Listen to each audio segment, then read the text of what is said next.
What's going on, guys? Bart here with Tully Television, and today we're going to be getting into a movie review, and we're going to be getting into Avatar: Way of the Water.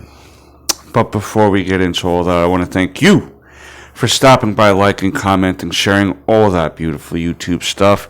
Without you guys tuning in, we wouldn't be able to go straight to the moon, baby. But, yeah, sure, let's get into this. Avatar, Way of the Water, directed by James Cameron, written by James Cameron, Rick Jaffa, and Amanda Silver. Now, I'm going to give you the cast. If I'm missing anybody, it's unintentional, and I'll explain that to you guys in a moment. Sam Worthington as Jake Sully, Zoe Saldana as Neytiri, Sigourney Weaver as Ken, Stephen Lang as Quantrick, Kate Winslet as Ronau, the Water Queen, Nabi, Cliff Curtis, Tono Wari, the Water King, Avatar guy, Nawali, Joel David Moore as Norm, Trinity Jolie Bliss as Tuck, Jamie Flatters as Netiem, Jack Champion as Spider, and Britton Dalton as Loak. There's some other characters in here too that I hadn't written down. The cast to this is really long. It's a really packed full of people. I'm gonna first say off. I did not never ever do that. I know how to speak. Okay. I never watched the original Avatar movie. I never really had an interest in it offhand to see that, or even this movie. It's not that I dislike James Cameron or anything like that. I like James Cameron a lot, even though I, through interviews, certain stars over the years that have worked with him, say he's a bit rough around the edges to work for, right? So, there's that, but as far as being an audience member and actually watching the final product, so to speak, and then seeing the things that go on behind the scenes with this, as far as the techniques and everything used, is very informative. Especially if you're into something about going into movies and stuff like that. James Cameron and his movie making ways are pretty legendary. Excuse me, I should have lifted that up. This continues obviously from the first Avatar, in which Jake was supposed to go to this planet, Paradiso, and infiltrate the natives so then the American government can come in, use their resources, their planet for their own means. Think about how when the Mayflower came here to America, the pilgrims and the people that started coming here eventually started moving the indigenous people further and further west through war, through death, through pestilence, through sickness, disease, famine, and just to wipe them out so then they can use the resources and land without a problem. So this is now on a more global scale. It's a movie to show you the horrors of greed and corruption. Basically, is what these movies are supposed to be. The greater message to it. This movie was really beautifully shot, man. I can't even explain to you how wonderful and refreshing it was to see some CGI that was, yes, all these movies being very heavily CGI'd. This was a nice, refreshing movie to see as far as even the visuals. So crisp, so clear, the colors. In the water, man, the CGI, with them swimming and fighting, there was never any really dark scenes that you couldn't see what they were doing. The motes on the face, if it was a shocking scene, they were shocked. If they were supposed to be frightened, if it was scary, they were frightened. You know what I mean? If they were celebrating a family win, or the communities like having a barbecue and woo, right? They're like having enjoyment, you know. So I'm really glad that the effects were so spectacular in this. That I'll give a 10 out of 10 all day long. Basically what happens in this movie is that Sully and his wife now have children and have taken in two adoptive children, Spider and the Sigourney Weaver character.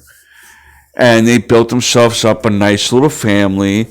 And what happens is the guy that and again, I didn't see the first one yet, but I will, because this movie has made me gain more interest in this series than I initially had. But the bad guy from the first one was able to get his consciousness transferred over to a Na'vi body, same way they did with Sully. And basically, that guy from the first movie and his men and women are going to go hunting Sully because of his betrayal of the human race to stand with the Na'vi. And if I'm pronouncing their species name wrong, I'm sorry. I don't mean any disrespect to the fans or the people behind the series. But yeah, that's the premise basically. They leave the jungle to go live by the sea, and the Na'vi of the water are very reluctant to take them in, especially knowing why he's on the run and why he had outcasted himself and his family. But the king, so to speak, allows them to stay, but they have to learn the way of the water, right? And even though there's a dissension at first between Sully and his family and this group of Na'vi by the water, slowly but surely, like the princess, if you will, of that tribe starts falling in love with one of the sons. It's your classic odd couple pairing where eventually you understand each other's plights. You join forces to work together for a greater good. And some days you're not going to agree on things, and some days you are. And that's okay, but we're in this together, right? That's the eventual bond that comes with these two groups of people, of beings. There's also this whale-like creature that the water people bond with, and these whale-like beings come every so often to take rest in their waters of these Na'vi, and there's something with the hair that they could connect to other beings on the planet and life there, and are able to have like a psychic connection between the two beings. And one of them happens to be an outcast. The middle son of Sully seems to bond with this being because he too feels like an outcast and misunderstood. we find out that everyone thinks that he had killed his own kind and their kind during some sort of expedition, but it was really the sky people, us, that wiped them out. But everyone blamed this whale being because there was no real proof to lead them to know otherwise until the son was able to defend him and bond with him and say, no, you outcasted the wrong person. He did not do this thing. He's not a killer and this and that. And eventually the bad guys find out where Sully is by burning down a couple of villages, threatening some other tribes in Na'vi, and eventually the Sky People come and try to take Sully in. There's huge battles that ensue. A lot of it's just so much because it's like 3 hours long. This movie, I think it's 3 hours and 15 minutes actually. It's so much to process with one viewing sometimes, to be honest with you, and that's okay. I can only imagine what this movie looked like in IMAX or you know, those really fancy pants theaters, you know. Oh man, that must have been amazing. And I wonder nowadays with movies that long if they have intermissions, because I know back when they released Gone with the Wind a few decades back in the theater, that with that movie being so long, there was an intermission in between to go use the restroom and go get a refill of snacks or whatever. So I wonder if I'd have to ask this guy I know who went like a lot of times, loved the movie, and yeah, I agree with him. As a guy stepping into this, or I should say a person, right? A person stepping into this movie without any prior knowledge to the movie and had really no interest in seeing the movie, this guy, I'm glad I seen this movie because I was very pleasantly surprised. I thought that the environmental message was going to be driven down your throat, and that was part of my initial not wanting to see this. I don't want to be hammered message, you know what I mean? A little subtlety goes a long way sometimes. But if you are someone like me who is on the fence on whether to see this movie or not, at least this movie, I will say go see this movie. It's a great watch. Some of the acting performances, I will say, are a little short for me, but I don't think that this movie... the movie's biggest strength is the CGI, alright? If you're a visual person, if you are into the special effects and those type of techniques used in the movie, and you're looking to do that in movies, this movie will be chef's kiss for you, you know what I mean? Even if you just like visual stuff, it's beautiful. 10 out of 10. The acting by Jake, I think was mediocre. His acting was mediocre. The middle son, I don't know why, reminded me of an island boy. I don't know why. The cadence, the way he was talking reminded me of an island boy. I don't know why. I don't know why that was the first thing that came to my head. I don't know, but the older son, I enjoyed that performance. Their younger child was feisty and cool. Spider, I wasn't too big on. The Sigourney Weaver character I liked a lot. I'm interested to see what's going on with her in the future and what the setup to that was in the first one.